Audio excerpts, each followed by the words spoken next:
many of my colleagues across the South who come from those countries in China and India, for example, they are driven by the poverty they see every day in their own country. Right. So the reason for my going in 2006 was really fundamentally to learn. So I am humbled actually living there. I appreciate the absolute challenge of trying to govern a country, which is actually, from the natural resource point of view, not a rich country. Yeah. China, and also something called sustainability. And China and sustainability, I think at this point, they also share something in common, and that is the fact that they're both very much misunderstood.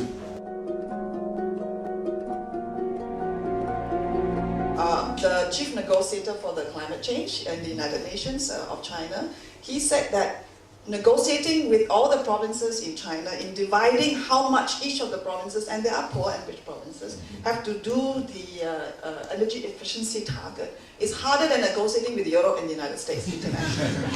and it's real. So it's interesting. So different parts of the country, depending on the level of development, consciousness, you also have a diversity. So that's something that I think in most countries we would say is quite normal. That's interesting. You call it diversity. Yeah. Would you call it democracy? Well, I would say participation. There is. I don't know what democracy means anymore as I get older.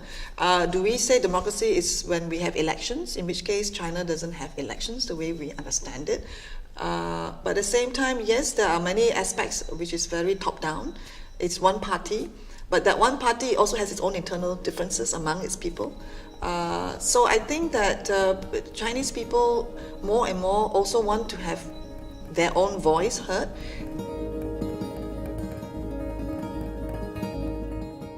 When I first went there in 2006, immediately within a few months, the Ministry of Environmental Protection in China issued a report, which was a 10-year assessment of China's environment.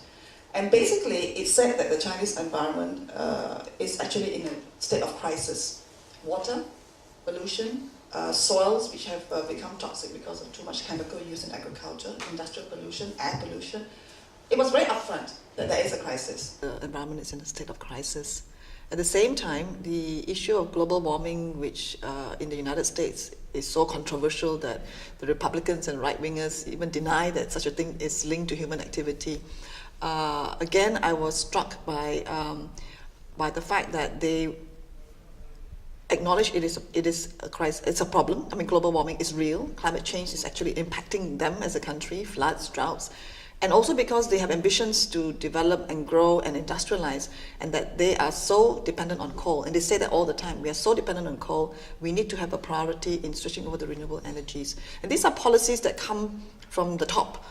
In most countries, we have to fight from the bottom up to get our politicians to put global warming, renewable energy, as a priority.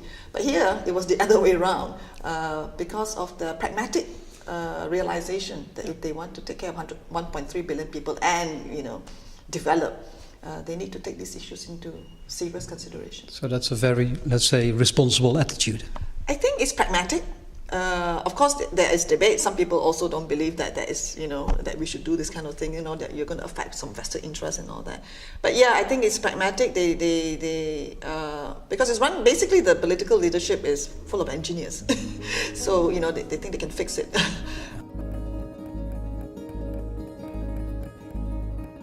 Huge ambitions in China. We must be clear on that. I think Dun Jihua said he used to be the chairman, or what is the official, he was the boss of Hong Kong basically. He said, well, the Industrial Revolution in China was still sleeping, 18th, 19th century.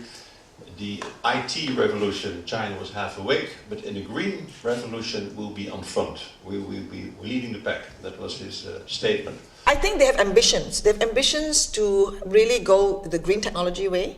They want to be a low carbon economy, which means they, of course, realistically you cannot just stop using fossil fuels overnight like coal. So that is very clearly a government policy. Now, whether you can go that way or not depends on China's own innovation and ability to change into the green technology, and whether China can be able to get access to the best of the technology in Europe and other parts of the world, and to share with China. Because a lot of companies see China as a market only to buy their products, or as a competitor.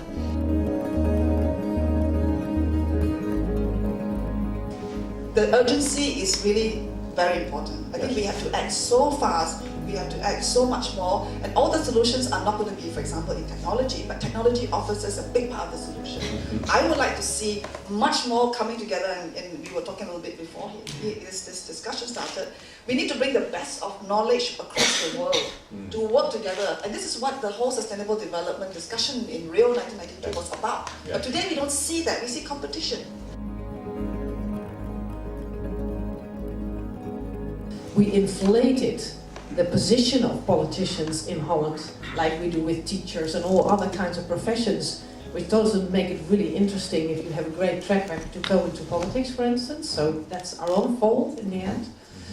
But leadership in that arena is also very important. And we were talking before we started this discussion, we were talking about this actually, that somewhere along the way we lost the political confidence also, and the politicians lost the confidence in themselves. So it's all damage control they do, it's all effort to keep your position, and it's never to see how can I reinforce the flow to the new future based on my own vision. Yeah.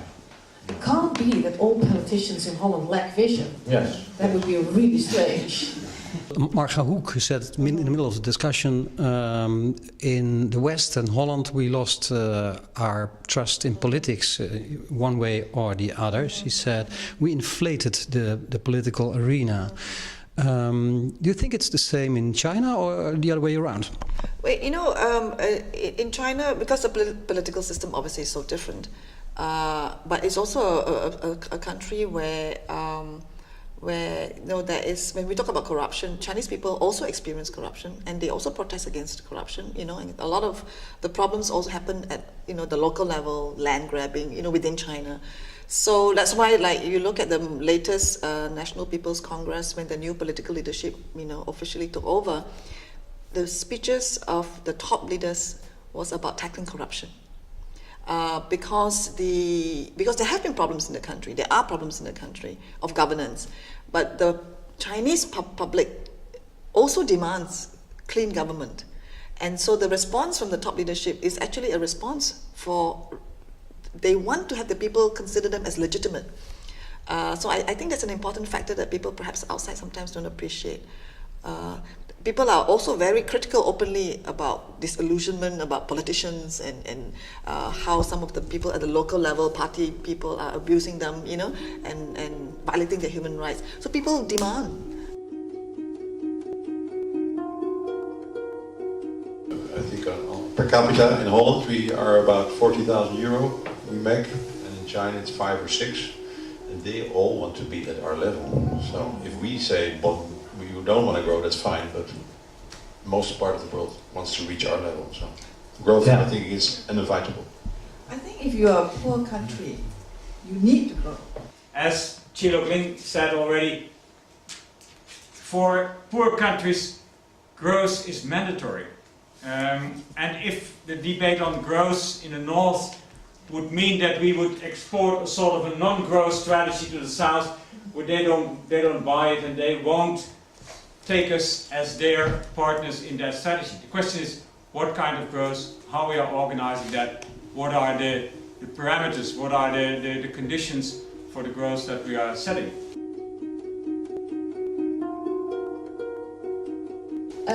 We have anti-lobbies for the ecological sustainability movement behind the scenes in Holland, very covered up, which is really, really big. Herman Wijfels said something which sums it up, I think. And he says, good leadership in this context is that you always look for the maximum stretch and go with your toes across it. So let's hope. I'm very optimistic. I believe that ultimately anywhere in the world, whether it's Holland or my country, Malaysia or China, when people are aware, they will demand that.